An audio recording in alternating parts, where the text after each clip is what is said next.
আজকের আলোচকদের বরণ করে নেবার পালা। তিনজনকে একে একে বরণ করবেন আনন্দ অবকাশের বরিষ্ঠ সদস্য শ্রী অশোক বিশ্বাস, শ্রী শঙ্কর দাশগুপ্ত এবং শ্রী সুনীত চক্রবর্তী।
বরণ করে নিচ্ছেন শ্রী শঙ্কর দাশগুপ্ত।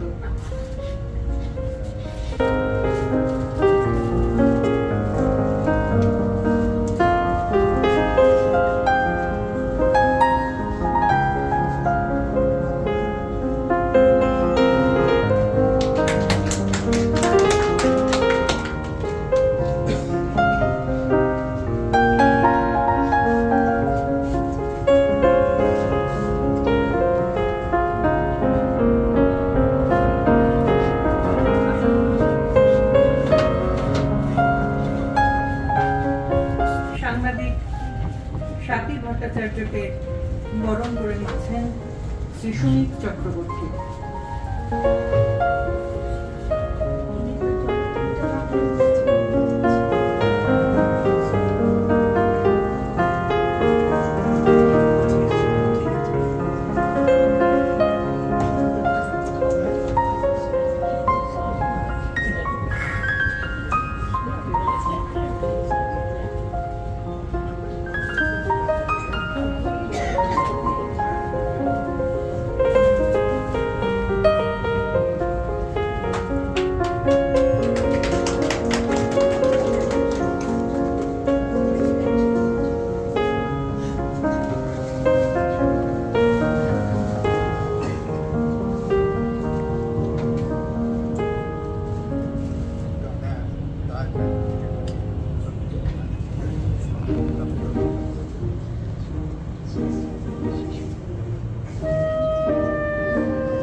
আলোচনার সূত্রধর কৃষ্ণ সর্বরী দাশগুপ্তর কাছে মঞ্চ ছেড়ে দিচ্ছে। আজকের এই আলোচনায় কি বিষয় হবে এইটা যখন বাছা হচ্ছিল বেশ কয়েক মাস আগে, সেই সময়টার কথা একটু বলি। তার ঠিক কিছুদিন আগেই প্রয়াত হয়েছেন আমাদের প্রিয় ছন্দাদি, এই আনন্দ অবকাশের সক্রিয় সদস্য ছন্দা সেন। ছন্দা সেন যে আকাশবাণীর কর্মী ছিলেন এটা বাইরে কতজন জানেন আদৌ জানি না। তার প্রধান এবং প্রথম পরিচয় যে তিনি দূরদর্শনের জনপ্রিয় সংবাদ পাঠিকা। ওই সময় ছন্দাদিকে নিয়ে বেশ কিছু আলোচনা এবং লেখালেখিতে বারবার যে কথা উঠে আসছিল যে ছন্দাদিদের সময় অর্থাৎ দূরদর্শনের একেবারে গোড়ার দিকটাতে শুধু বাংলা নয়, বাংলা, ইংরেজি, হিন্দি তিনটি ভাষাতেই দূরদর্শন যে সংবাদ সম্প্রচারের যে একটি মান্য এবং অভিজাত ধারা তৈরি করেছিল, সেই ধারাটি এখন এই ইদানিংকালে একেবারে আমূল বদলে গেছে। অবশ্য আমাদের এটা ধরে নিতে হবে যে এর মধ্যে কেটে গেছে দীর্ঘ 50টি বছর। তার মধ্যে প্রজন্ম যেমন পাল্টেছে তেমনি পাল্টে গেছে প্রযুক্তি, পাল্টে গেছে আমাদের দর্শক শ্রোতার রুচি পছন্দ এবং তাদের কাছে সংবাদের গ্রহণযোগ্যতা। কারণ ইতিমধ্যে দৃশ্য এবং শ্রাব্য দুই মাধ্যমেরই পাশাপাশি এসে গেছে আরো অনেকগুলি বেসরকারি চ্যানেল।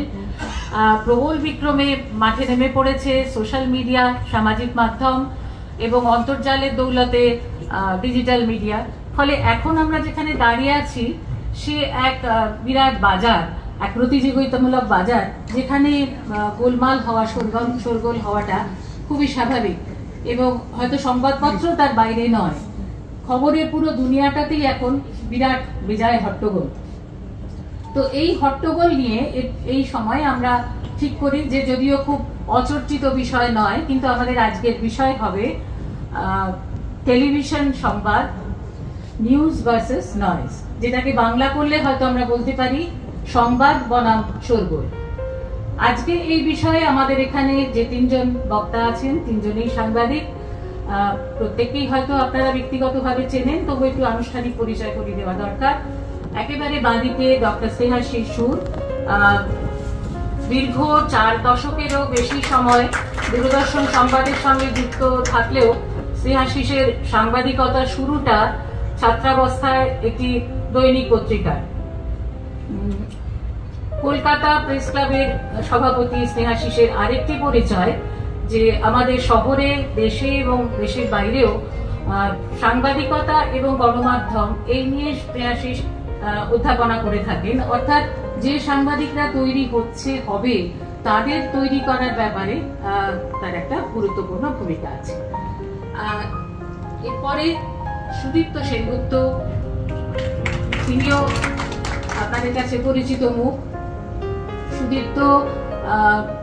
সুদীপ্ত ছাত্রাবস্থায়, প্রথম শুরু তারও কাগজে, ছাত্রাবস্থায় যখন পদার্থবিদ্যায় স্নাতকোত্তর করতে করতে যিনি সংবাদের টানে খবরের কাগজে যোগ দিতে পারেন, সংবাদ যে তার সঙ্গে সারা জীবন লেগে থাকবে এ তো জানা কথাই। তবে সুদীপ্তর ক্ষেত্রে গুরুত্বপূর্ণ ব্যাপার হলো যে খবরের কাগজে 1.5 দশকের একটা নিশ্চিন্ত জীবন ছেড়ে এই প্রাইভেট চ্যানেলের দুনিয়াটা কেমন সেটা দেখার জন্য সেই ঝুঁকিটা তিনি নিয়েছিলেন সেই সূত্রে। এবং তারপরে তার জার্সি বদল হয়েছে, সেইখানে আরো মোট 3টি বেসরকারি চ্যানেলে কাজ করার পর সেই অভিজ্ঞতা নিয়ে সুদীপ্ত এখন তার নিজের একটি ডিজিটাল প্ল্যাটফর্মে তার নিজের একটি ইউটিউব চ্যানেল চালান। এবার তৃতীয় জন আমার পাশেই, যিনি স্বাতী ভট্টাচার্য, সাংবাদিক, প্রাবন্ধিক এবং গবেষক। স্বাতী যে শুধু সংবাদ লেখেন, উত্তর সম্পাদকীয় স্তম্ভ লেখেন তা নয়, বা তার যেখানে খবর জন্মায় সেখানে সমাজের সেই বিভিন্ন স্তরে স্বাতীর গবেষণার জায়গা। বড়দের জন্য যেমন খবর লেখেন, তেমনি স্বাতীর কলম ছোটদের জন্য গল্প লেখে, যে গল্প আবার বিভিন্ন ভাষায় অনুদিত হয়। হয়তো এই পরিচয়টা আমরা সবাই হয়তো জানি না। আর তাছাড়া আরেকটা বিষয়, আজকে যারা বক্তা আছেন তার মধ্যে একমাত্র স্বাতী সংবাদ মাধ্যমের প্রতিনিধি হলেও তিনি ঠিক কোনো বৈদ্যুতিন মাধ্যমের সঙ্গে সরাসরি যুক্ত নন। কাজেই বলা যেতে পারে আজকের আলোচনায় স্বাতী আমার, আপনার সকলের, অর্থাৎ আম দর্শক শ্রোতার প্রতিনিধিও বলেন। ওই প্রদীপদা বলছিলেন যুববাণী থেকে আমার অনেকটাই শুরু, এবং ওই আকাশবাণী ভবনে আমি একটা সময় আমার কলেজ এবং বিশ্ববিদ্যালয়ের সময় সারাদিনের অনেকটা সময় কাটিয়েছি। যে 1981 সালের ডিসেম্বর মাসে আমি কোনো পরিচয় ছাড়াই যুববাণীর ঘরে আসি। প্রদীপ কুমার মিত্র তিনি এক কোণে বসতেন, এখন ওই ঘরটা নেই আর যুববাণীর, সেটাও আমাদের কাছে, আমরা তো বাইরে, যাই হোক একটা খারাপ লাগা থাকেই। তখন অত বড় ঘর ছিল, সেই ঘরে কারা কারা কোথায় বসতেন এখনো আমাদের। তো সেখানে আমি বলি যে আমি অনুষ্ঠান করব, আমি তো গানও গাইতে পারি না, নাটকও করতে পারি না, আবৃত্তিও করতে পারি না, কিছুই না। কিন্তু তারপর কিছু আলোচনা হয়, আমি কিছু অনুষ্ঠানের কথা বলি। তারপর 1982 সালে সেই যে শুরু করেছিলাম প্রথম বাইরে থেকে রেকর্ড করে আনা অনুষ্ঠান দিয়ে, তারপর সেখান থেকে এগিয়ে যাওয়া। আজকে অঞ্জনদা আছেন, অঞ্জনদার সঙ্গেও অনেকেই নেই যাদের কাছে অনুষ্ঠান করেছি, প্রদীপদা নেই, পাপিয়াদি নেই, আর অনেকে আছেন কিন্তু এখানে আসেননি। তো বহু মানুষের সংস্পর্শে, এবং সেই সময় কিন্তু মানে কবিতাদির মতো লোককে আমরা পাশে কাজ করতে দেখেছি, উপেন্দ্রার মতো লোককে দেখেছি, এবং কিভাবে কি হতো না হতো। প্রদীপ মিশ্রের কথা না বললে খারাপ লাগে, দীর্ঘদিন ওনার সঙ্গেই আমরা কাজ করেছি এবং আরো অনেকের সঙ্গে, ফলে সময় নির্দিষ্ট, তাই আমি বিষয়ে যাব। টেলিভিশনের সংবাদ এবং তার শোরগোল কতটা, সংবাদ কতটা, এইটা নিয়ে আমি একজন বিশিষ্ট ব্যক্তির লেখা থেকে একটু পড়ছি, আমি তার নামটা বলছি না এবং হয়তো এক আধটা শব্দ আমি উচ্চ রাখবো। কানটাই আমাদের এখন একমাত্র লক্ষ্য হইয়াছে। দেখো না, বাংলা খবরের কাগজগুলি কেবল শব্দের প্রভাবেই পাঠকের কান দখল করিয়া বসিয়া আছে। কি যে বলিতেছে তাহা বড় একটা ভাবিয়া দেখে না, কেবল গলা খাটো না হইলেই হইল। একটা কথা উঠিলে হয়, অমনি বাংলা খবরের কাগজে মহা চেঁচামেচি পড়িয়া যায়। কথাটা হয়তো বোঝাই হয় নাই, ভালো করিয়া শোনাই হয় নাই, হয়তো সে বিষয়ে কিছু জানাই নাই, কিন্তু আবশ্যক কি, বিষয়টা যত কম বোঝা যায় বোধ করি ততই হো হো করিয়া চেঁচাইবার সুবিধা হয়। জ্ঞানের অপেক্ষা বোধ করি অজ্ঞতার আওয়াজটা অধিক। ইয়া তো সচরাচর দেখা যায়। আমাদের বাংলা সংবাদপত্র দেশের অবস্থা কিছুই জানেন না, এমনকি দেশের নামগুলো উচ্চারণ পর্যন্ত করিতে পারে না, অথচ গভর্নমেন্টকে বিজ্ঞভাবে উপদেশ দেয়। আইন জানে না, উভয় পক্ষ দেখে না, অথচ বিচারককে বিচার করিতে শিখায়। অনেক অনুসন্ধান করিয়া, বিস্তর বিবেচনা করিয়া, যোগ্য ব্যক্তিদের দ্বারা যাহা অনেক দিনে স্থির হইয়াছে তাহা অবহেলা করিয়া, অথচ নিজে কিছুমাত্র অনুসন্ধান না করিয়া যাহা মুখে আসে তাহাই বলিয়া বসে। গলা ভারী করিয়া কথা কয়, অথচ কথাগুলো ছেলে মানুষের মতো বলে। বলিবার ভঙ্গি এবং বলিবার বিষয়ের মধ্যে এমন অসামঞ্জস্য যে শুনিলেই হাসি পায়। আজকাল সকলেই সকল বিষয়ে চেঁচিয়ে কথা কয়, আস্তে বলা একেবারে উঠিয়া গিয়াছে। চেঁচিয়ে দান করে, চেঁচিয়ে সমাজ সংস্কার করে, চেঁচিয়ে খবরের কাগজ চালায়, এমনকি গোল থামাইতে গেলে গোল করে।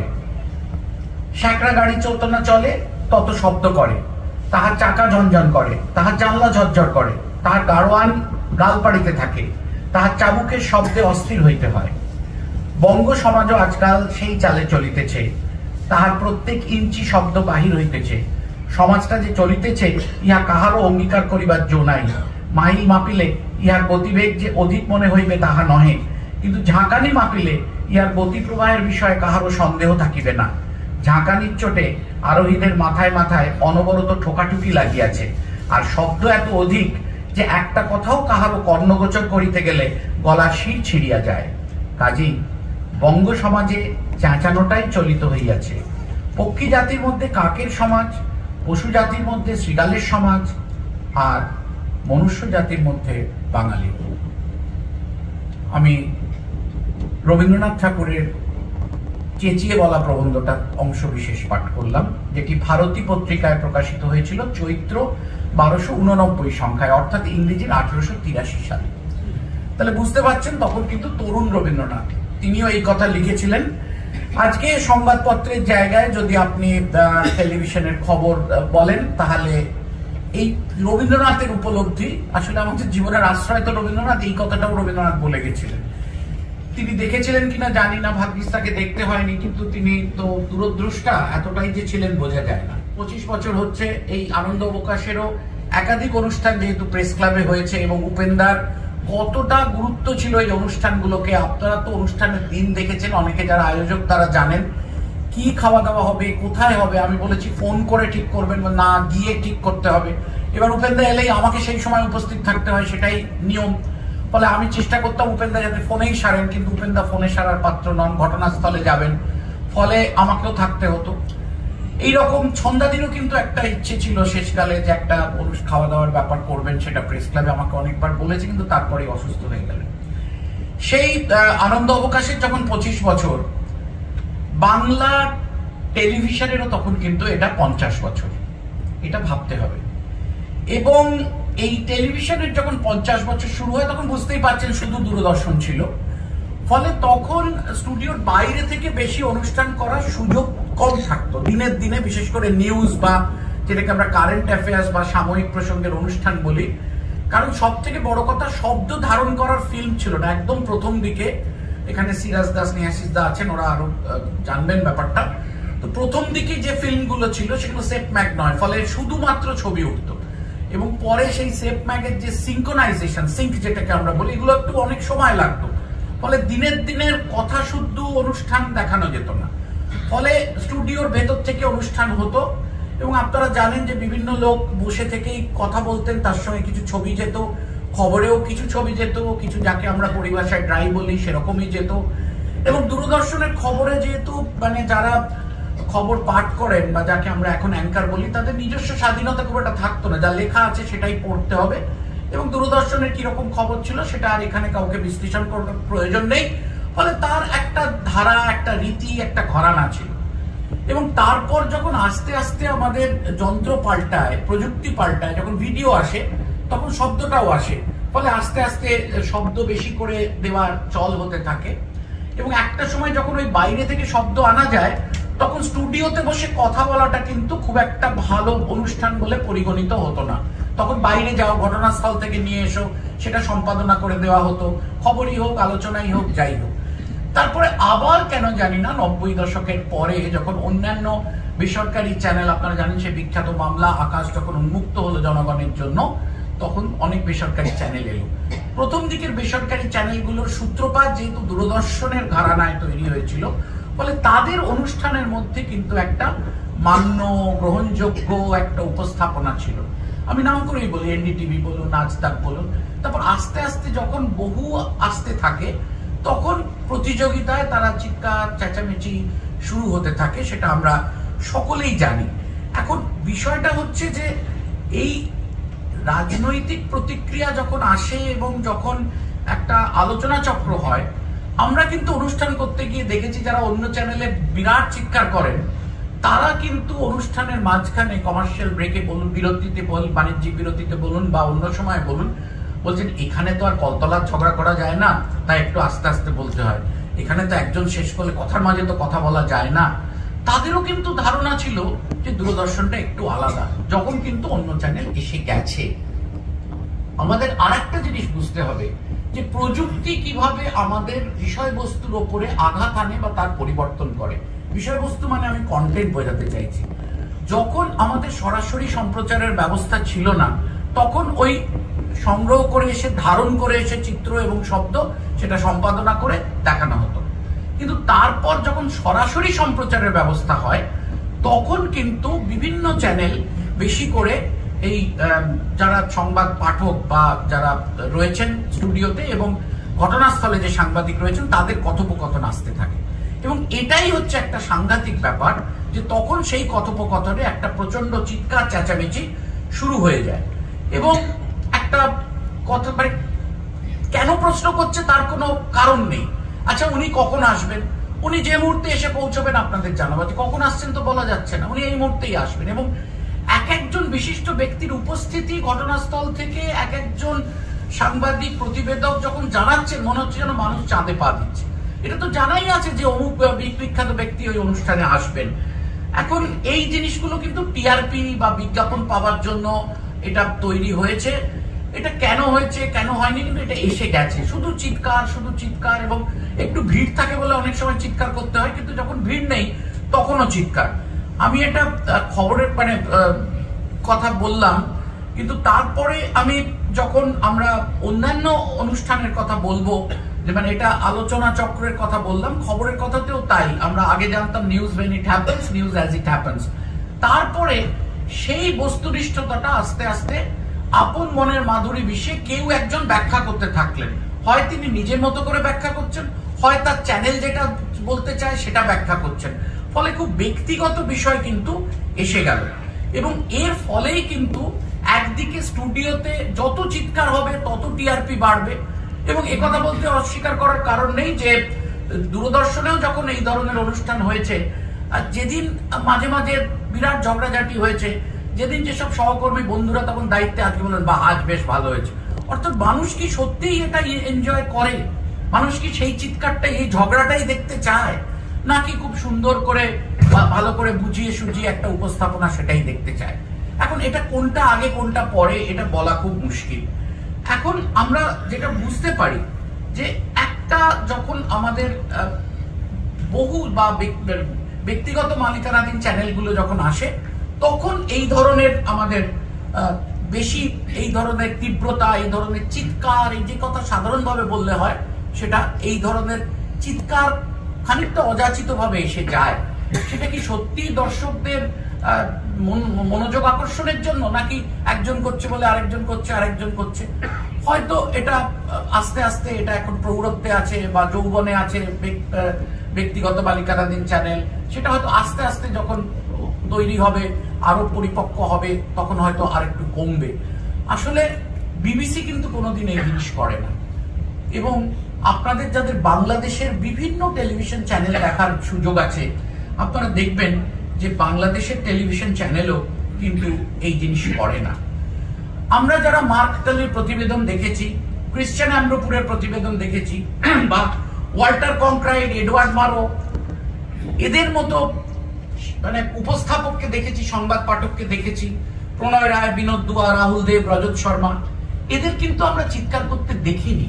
তাহলে কেন এই চিৎকার? আজকে এই চিৎকারের কারণ কি? যেটা বলছেন, এই যে ধরুন মানে প্রত্যেকটি ঘটনা, আজ যাদবপুরে যাওয়া হচ্ছে, কাল আরজি করে যাওয়া হয়েছে, এত চিৎকার, হয়তো ভিড় থেকে বলতে গেলে গলাটা শোনাবার জন্য শব্দের প্রয়োজনে চিৎকার লাগে, কিন্তু তাছাড়া কেন চিৎকার? এই প্রশ্নটা কিন্তু আমরা যারা একটা প্রজন্মে কাটিয়েছি, যারা চিৎকার না করেও কিছুটা জায়গা পেয়েছি, আমাদের কাছে প্রশ্নই থেকে গেল। আশা করি আমার সহযোগীরা এই বিষয়ে আলোকপাত করবেন, তারপরে যদি প্রয়োজন হয় আমি কিছু বলতে পারবো। আমাদের অবস্থাটা হয়ে গেছে এরকমই যে খবর মানুষের মনের মধ্যে এমন একটা বিক্ষোভ, একটা সংঘাত, একটা উদ্বেগের সৃষ্টি করছে যে সবচেয়ে বড় যে সমস্যাটা সেটা হচ্ছে যে মানুষ টেলিভিশনের খবরের থেকে মুখ ফিরিয়ে নিচ্ছে। বহু লোককে আমি বলতে শুনি যে আজকাল আর বাবা টিভির খবর দেখি না, এখন ভালো আছি। এইটা আমাদের কাছে একটা অত্যন্ত চিন্তার বিষয় যে এর কারণ কি, যে আমরা সংবাদপত্রে যা, এবং কোভিডের পরে বহু লোক যে সংবাদপত্র নেওয়া বন্ধ করেছিলেন, অনেকেই কিন্তু সেভাবে আর ফিরেও যাননি। সংবাদ কথাটা এসছে সমবাদন এই কথাটা থেকে। আইডিয়াটা এই যে যদি একটা ঘরে অনেকগুলো তার যন্ত্র থাকে এবং সেগুলো সবই যদি একই স্বরে বাঁধা থাকে, তাহলে কোনো একটাই যদি আমরা আঘাত করি তাহলে সবকটা তানপুরা সমানভাবে বেজে ওঠে। সংবাদ কথাটার মধ্যে এইটাই বলা হচ্ছে যে শুধু সেখানে নিউজ অর্থাৎ নতুনত্বের কথাটাই নয়, মানে ইংরেজি যে নিউজ আর কি, সেটার চাইতেও কিন্তু এই সংবাদ কথাটার বা শব্দটার অর্থ বেশি, কারণ সেখানে যিনি বলছেন আর যিনি শুনছেন দুজনের মনের মধ্যে অভিঘাত যেন এক স্বরে এক তন্ত্রে বেজে ওঠে। এই প্রত্যাশা, এই দাবিও সংবাদের আছে।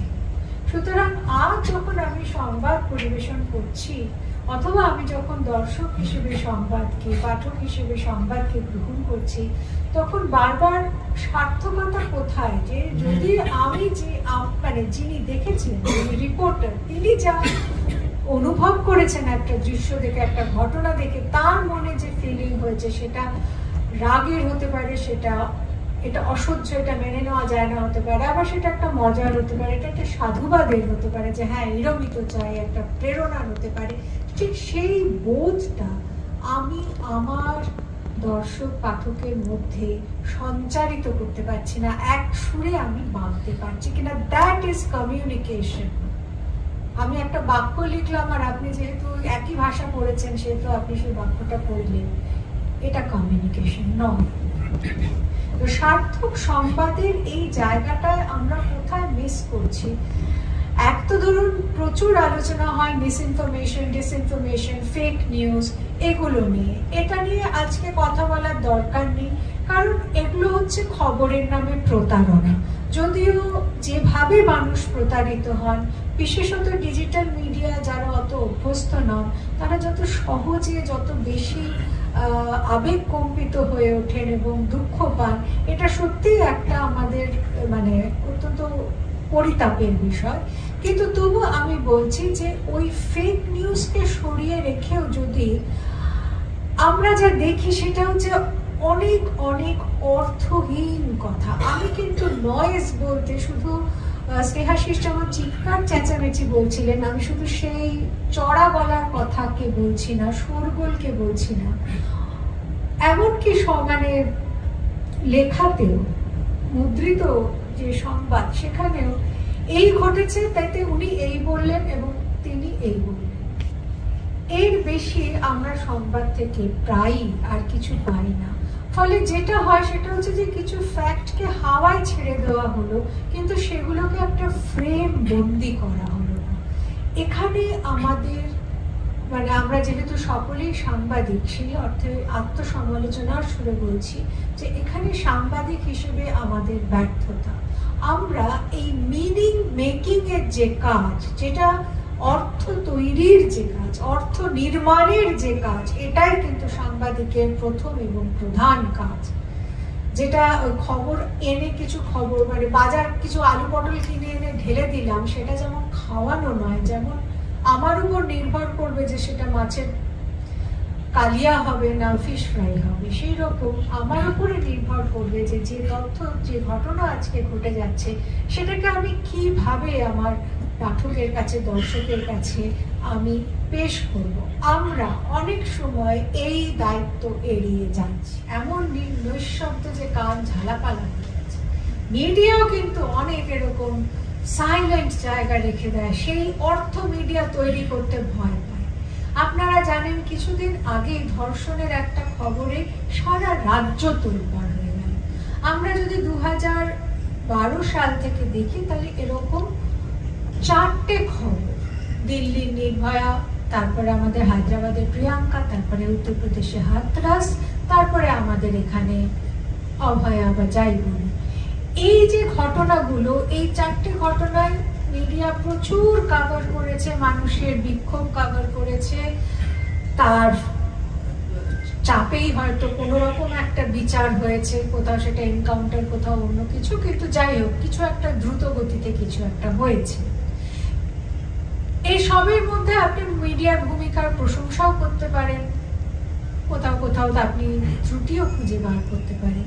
কিন্তু আপনারা কি জানেন যে যত ধর্ষণ ঘটে তার 90% হচ্ছে একজন মহিলার পরিচিত লোকেদের দ্বারা। কিন্তু যত ধর্ষণের খবর মিডিয়ায় আসে তার 90%ও বেশি হচ্ছে অপরিচিত লোকের দ্বারা।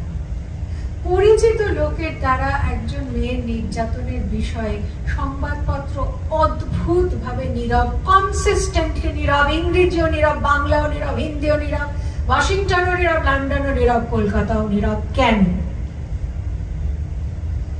পরিচিত লোকের দ্বারা একটি মেয়ের ধর্ষণ হয়, এটা বলার এর অর্থটা কি সেটা বলতে, সেটা প্রকাশ করতে আমরা এতটাই ভয় পাই। সংবাদ মাধ্যম এতটাই কাপুরুষ যে আজ অব্দি সেই ক্রাইসিস সামনে আসে। কবে আসবে আমি জানি না। শেষ কথা বলি, রবীন্দ্রনাথের কথা যখন বললো তখন আমি শ্রীরামকৃষ্ণ দেবের কথা বলি। রামকৃষ্ণদেব বলেছিলেন, একটা মজার গল্প করে বলেছিলেন, ও তো খবরের কাগজে না বেরোলে তোমরা বিশ্বাস করো না। একটা লোক এসে বলল যে বাড়িটা হুড়মুড় করে ভেঙে পড়লো, দেখে এলাম।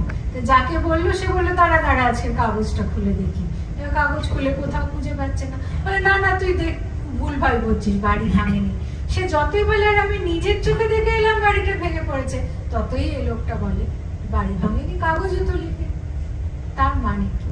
মানে যতক্ষণ না কাগজে কোনো কিছু উঠছে, যতক্ষণ না সংবাদে কোনো কিছু আছে, এসেছে, ততক্ষণ কিন্তু সমাজে তা ঘটছে কি না ঘটছে সেটা ইররিলেভেন্ট হয়ে যায়।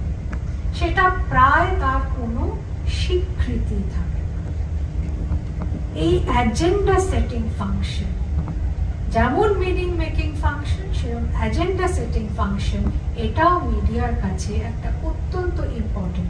আমরা যখন শুরু করেছিলাম তখন অনেক বিষয় ছিল যেগুলো আসতোই না, যেমন স্কুলে ড্রপ আউট, যেমন নাবালিকা বিবাহ। এই বিষয়গুলো তখন সংবাদের যোগ্য বলে মনেই করা হতো না।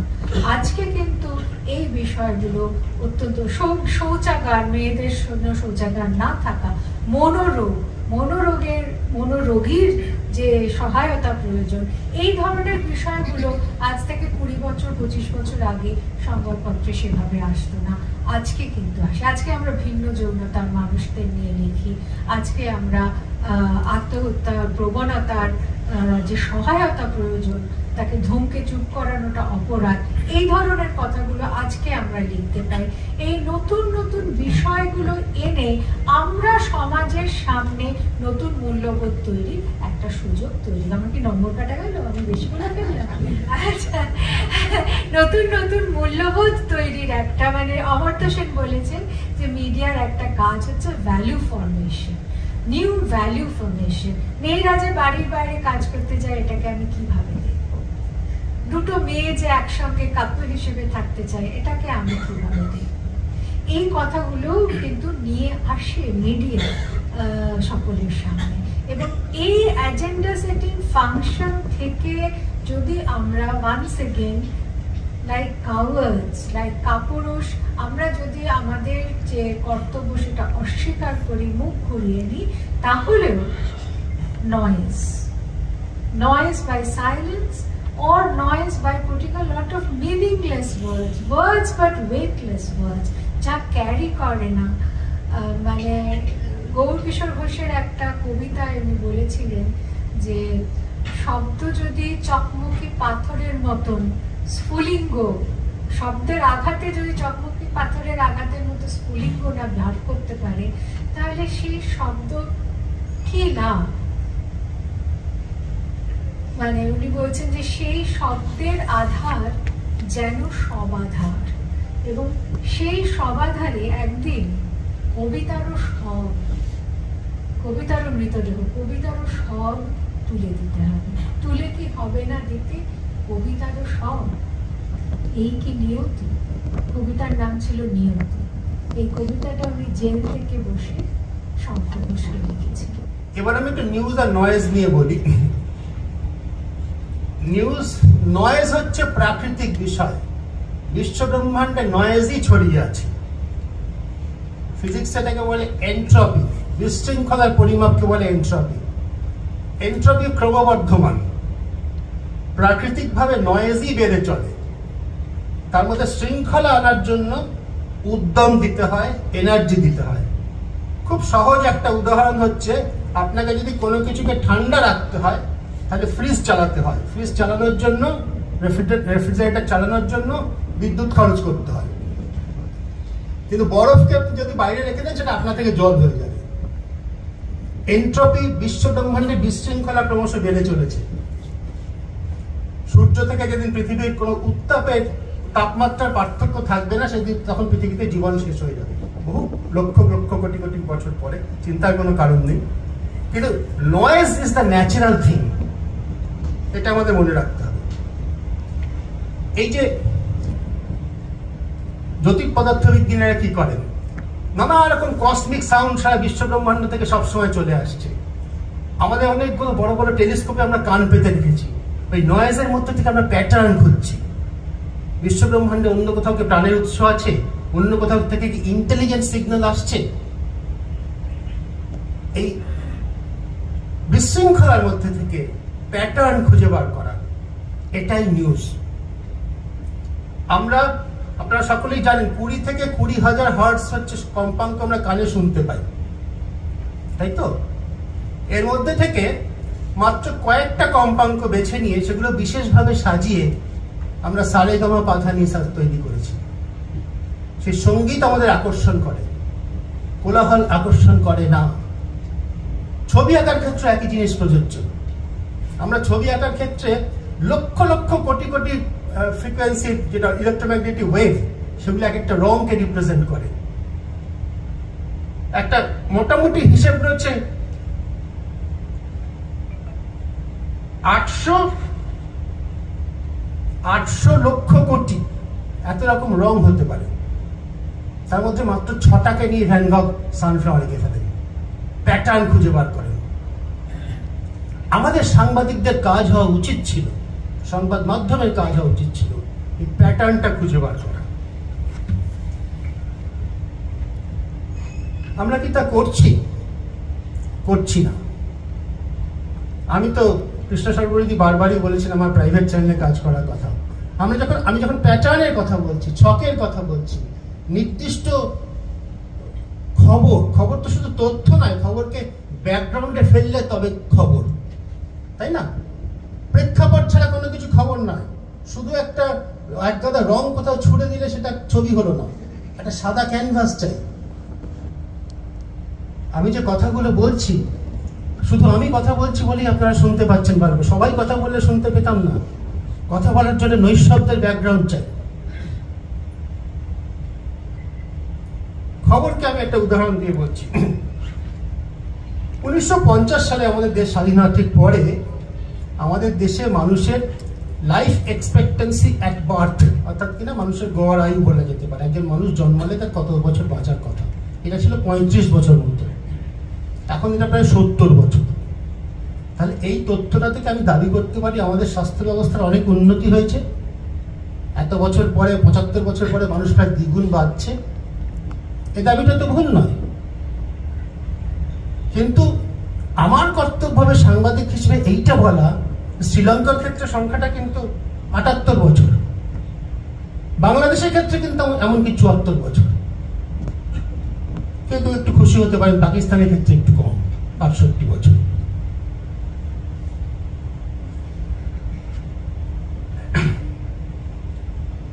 খবরকে, তথ্যকে প্রেক্ষাপটে না ফেললে খবর হয় না। এই কাজটা আমাদের সাংবাদিকদের করা উচিত ছিল। যে কথাটা সাথী কিছুটা বলেছেন, আমি ওর সঙ্গে একমত। এই কাজটা করতে আমরা ব্যর্থ। সেই জন্য আমরা ওই দুই অর্থেই, শুধু উচ্চস্বরে কথা বলা নয়, উচ্চস্বরে কথা বলা এবং তথ্যের প্রচন্ড বিশৃঙ্খলা, তার মধ্যে আমরা বসবাস করতে বাধ্য হচ্ছি। এই বিশৃঙ্খলা থেকে প্যাটার্ন খুঁজে বার করা, শৃঙ্খলা আবিষ্কার করা আমাদের কাজ হওয়া উচিত ছিল। আমরা সে কাজ করতে ব্যর্থ। Societies become modern when news replaces religion as the central source of guidance and touchstone of authority in our life. যখন আমাদের জীবনের সেন্ট্রাল সোর্স অফ গাইডেন্স, এই সমাবেশে সব কথা বাংলা করে বলার কোনো দরকার নেই, অ্যান্ড টাচস্টোন অফ অথরিটি, যে শালগ্রাম শিলাকে ছুঁয়ে দিলে সবকিছু ঠিক হয়ে যায়, সেই শালগ্রাম শিলা, সেই সেন্ট্রাল গাইডেন্স যখন ধর্মের বদলে নিউজ হয়, তখন সোসাইটি মডার্ন হয়। এটা হেগেল বলেছিলেন। আমরা আজকে আমাদের সমাজে কি দেখছি? উল্টো। Religion is replacing real news at the central guidance of our life and the touchstone of authority. Hegel বলেছিলেন সোসাইটি তখন মডার্ন হয়।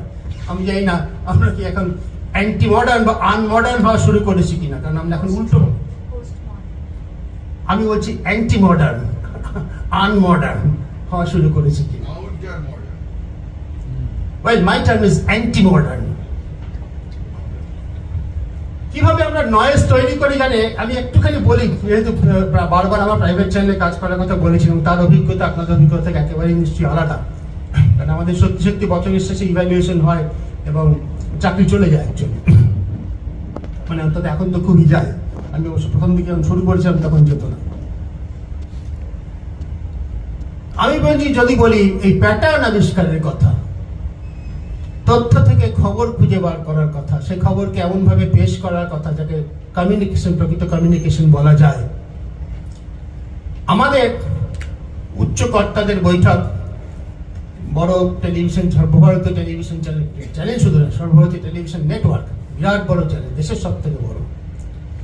সেখানে এই ধরনের কথা হয় কখনো কখনো, we are not creating enough noise. আমরা যথেষ্ট নয়েজ তৈরি করছি না মানুষের দৃষ্টি আকর্ষণ করার জন্য। We are not attracting enough eyeballs. এই মানুষের চোখকে এখন টেনে ধরতে হবে, এটা হচ্ছে কাজ। সুতরাং একটা দ্বন্দ্ব আছে। বেসরকারি চ্যানেলে কাজ করার সত্যি একটা দ্বন্দ্ব আছে, যেটা আমার ধারণা সেটা হয়তো অতটা নয়, আমি খুব ভালো জানি না, হতেও পারে আজকাল অনেক রকম ঘটনাই ঘটছে, এটা আমার জানা নেই কিছু। আমরা কি ফ্রিভলিটির দিকে যাত্রা করেছি তার একটা উদাহরণ দিয়ে শেষ করব। এটা আমি লিখে এনেছি। সন্ধ্যা মুখার্জি, গায়িকা সন্ধ্যা মুখার্জি মারা গেলেন 2022 সালে। মারা গেলেন হচ্ছে 91 বছর বয়সে। মানে ওনার কন্যা আমার স্ত্রীর সহকর্মী, সেই হিসেবে কিছুটা ব্যক্তিগত পরিচয় আমাদের সঙ্গে ছিল। উনি যেদিন মারা গেলেন সেদিন আমি বাংলা টেলিভিশন চ্যানেলগুলো দেখছিলাম, সচরাচর দেখি না। তার আলোচ্য বিষয় হচ্ছে ওনার ব্লাড প্রেশার কত ছিল, ওনার ইউরিনারি ট্র্যাক্টের ইনফেকশনটা ইউরিনারি ব্লাডার পর্যন্ত পৌঁছেছিল কিনা, ক্রিয়েটিনিন কাউন্ট কত ছিল, ইত্যাদি ইত্যাদি ইত্যাদি ইত্যাদি। এবং একটা চ্যানেল এগুলো বলতে শুরু করার পর থেকে অন্য চ্যানেলগুলো তার প্রতিযোগিতায় চলে গেল। কে ডাক্তারের থেকে কত বেশি তথ্য পেয়েছে, এরকম মোবাইলে খুলে বার করে ক্রিয়েটিনিন লেভেল ছিল এত। এটা শুধু কি বলবো, খারাপ শব্দ, স্টুপিড নয়েজ নয়, অ্যাবসলিউটলি আননেসেসারি। ভদ্র সাংবাদিকতা অসভ্যতা। একজন মানুষ মারা গেছেন, তার কি ইনফেকশন হয়েছিল, তার ক্রিয়েটিনিন লেভেল কত ছিল, ব্লাড প্রেশার কত ছিল, এগুলো কোনো খবর নাকি? কিন্তু যেটা ওই যে কৃষ্ণ সর্বরী বললেন, একজন বলে সেটা বাকি সবাই সেই বলার প্রতিযোগিতায় চলে যায়। আমাদের একটা আসলে আমি মনে করি যাকে বলে ডামিং ডাউন হয়েছে।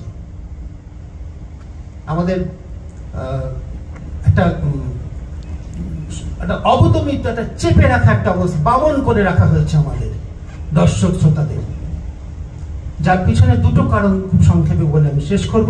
একটা, আমাদের সাংবাদিকদের একটা দায় আছে, আমরা নিজেদের যথেষ্ট প্রস্তুত করিনি। ওই নয়েজে বিশৃঙ্খলার মধ্যে থেকে শৃঙ্খলা প্যাটার্ন আবিষ্কার করার কাজটা আমরা যথেষ্ট দক্ষতার সঙ্গে করিনি, আমরা নিজে তৈরি করিনি, আমরা ফাঁকি মেরেছি, আমরা লেখাপড়া শিখিনি, আমরা কিচ্ছু করিনি। আমরা বেচারা চাকরি করলেই হয়ে যাবে, আমাদের দায় আছে। আর আমাদের মালিকদেরও দায় আছে। বেসরকারি সংবাদ মাধ্যমের ক্ষেত্রে মালিক হচ্ছে বেসরকারি মালিক, দূরদর্শন বা আকাশবাণীর ক্ষেত্রে মালিক হচ্ছে সরকার। দূরদর্শনের কথা আমি জানি না, আমি বেসরকারি চ্যানেলের কথা জানি, মালিকদেরও দায় আছে। দায়টা কি? খুব বিস্তারিত আমি যাব না, সংক্ষেপে দায়টা হচ্ছে অপরিসীম লোভ। আমি চাকরি জীবন শুরু করেছি আজ থেকে প্রায় 39 বছর আগে। সাথী এখন যে কাগজে কাজ করেন সেই কাগজে 15 বছর সেখানে কাজ করেছি। সেটাও বাণিজ্যিক সংবাদ মাধ্যম ছিল।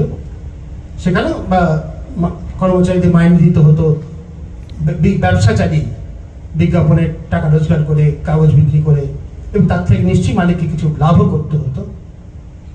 কিন্তু সেটাই মালিকের একমাত্র উদ্দেশ্য ছিল না,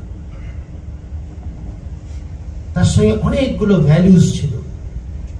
এটা করা যায়, এটা করা যায় না, আমরা টাকা উপার্জন করার চেষ্টা করব, এইভাবে করব, এইভাবে করব না। এই বিভাজনটা মাঝখানে এখন উঠে গেছে। আমরা যেভাবে হোক টাকা উপার্জনের চেষ্টা করব, যত বেশি পারি টাকা উপার্জনের চেষ্টা করব। যখন আপনি, সেজন্যই বলছি শুরুটা খুব গুরুত্বপূর্ণ, যে এটা দিয়ে শুরু করলাম। আপনার আদর্শটা কি? নিউজ বলতে আপনি কি বোঝেন, কি চান?